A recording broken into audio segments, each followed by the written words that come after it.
On a dangerous sea coast notorious for shipwrecks, there was a crude little life-saving station. Actually, it was merely a hut with only one boat, but the few members kept a constant watch over the turbulent sea. With little thought for themselves, they would go out day and night, tirelessly searching for those in danger, as well as the lost. Many lives were saved by this brave band who faithfully worked as a team in and out of the life-saving station.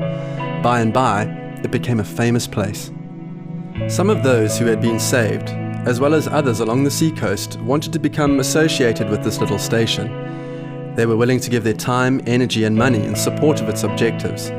New boats were purchased, new crews were trained. The station, once obscure and crude and virtually insignificant, began to grow.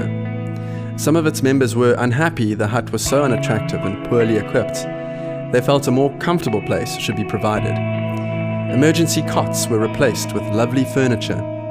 Rough, handmade equipment was discarded, and sophisticated, classy systems were installed. The huts, of course, had to be torn down to make room for all the additional equipment, furniture, and systems. By the time of its completion, the life-saving station had become a popular gathering place, and its objectives had begun to shift. It was now used as a sort of clubhouse, an attractive building for public gathering. Saving lives, feeding the hungry, strengthening the fearful, and calming the disturbed rarely occurred. Fewer members were interested in braving the sea on life-saving missions, so they hired professional lifeboat crews to do this work.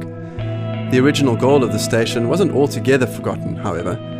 Life-saving motifs still prevailed in the club's decorations. There was a liturgical lifeboat preserved in the room of sweet memories with soft, indirect lighting, which helped hide the layer of dust upon the once-used vessel.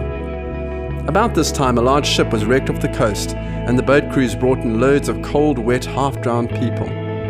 They were dirty, some terribly sick and lonely. Others were different from the majority of the club members. The beautiful new club suddenly became messy and cluttered. A special committee saw to it that a shower house was immediately built outside, away from the club, so victims of the shipwreck could be cleaned up before coming inside. At the next meeting, there were strong words and angry feelings, which resulted in a division among the members. Most of the people wanted to stop the club's life-saving activities and all involvements with shipwreck victims. As you'd expect, some still insisted on saving lives, that this was their primary objective, that their only reason for existence was ministering to anyone needing help regardless of their club's beauty or size or decorations. They were voted down and told if they wanted to save the lives of various kinds of people who were shipwrecked in those waters, they could begin their own life-saving station down the coast. They did. As the years passed, the new station experienced the same old changes.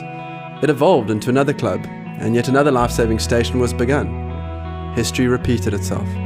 And if you visit that coast today, you'll find a large number of exclusive, impressive clubs along the shoreline, owned and operated by slick professionals who have lost all involvement with the saving of lives.